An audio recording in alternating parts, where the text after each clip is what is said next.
Welcome back to the 1982 Toyota Corolla is a car that defined an era. It wasn't flashy, it wasn't fast, but it was dependable. Today, we're taking a closer look at the Corolla E70, a car that cemented Toyota's reputation for reliability and became a favorite among drivers worldwide. The 1982 Corolla was part of the fourth-generation E70 series, which ran from 1979 to 1983. By this time, Toyota had already established itself as a leader in economy cars, but the E70 took things to the next level. It had a more refined and squared-off design compared to its predecessor, with a focus on simplicity and functionality. Toyota made sure there was a Corolla for everyone. Whether you needed a reliable family sedan, a sporty two-door coupe, a practical hatchback, or even a station wagon for extra cargo space, the E70 had you covered. This versatility made it one of Toyota's best-selling models at the time. Under the hood, Toyota offered a variety of engines for the 1982 Corolla, catering to different markets.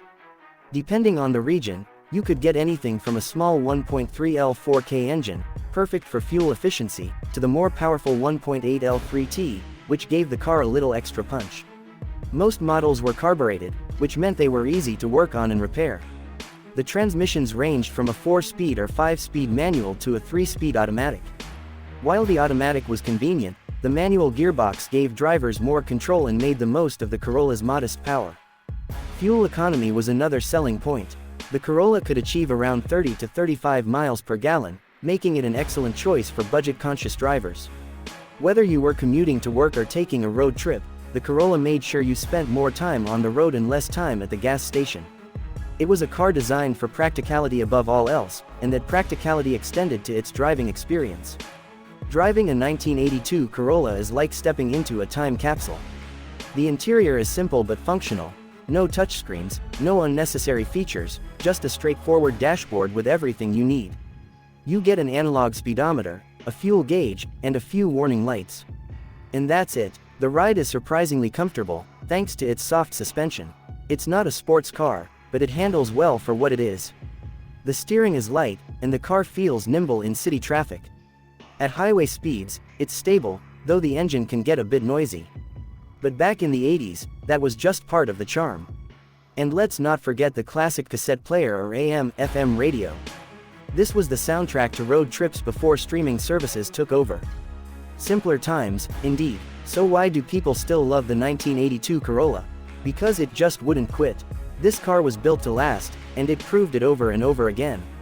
Around the world, from the streets of Tokyo to the highways of America, you could find Corollas racking up hundreds of thousands of miles with minimal maintenance.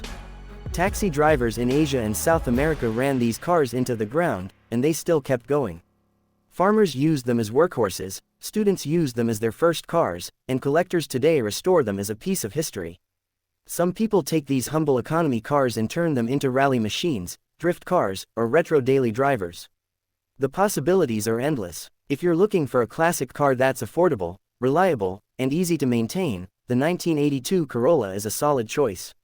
Prices vary depending on condition, but you can still find decent examples for around $5,000.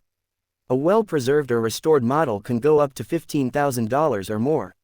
One thing to watch out for is rust. Many older Corollas suffered from corrosion, especially in colder climates. But if you find a rust-free example, it's a great investment, not just as a collector's piece, but as a car you can actually drive every day.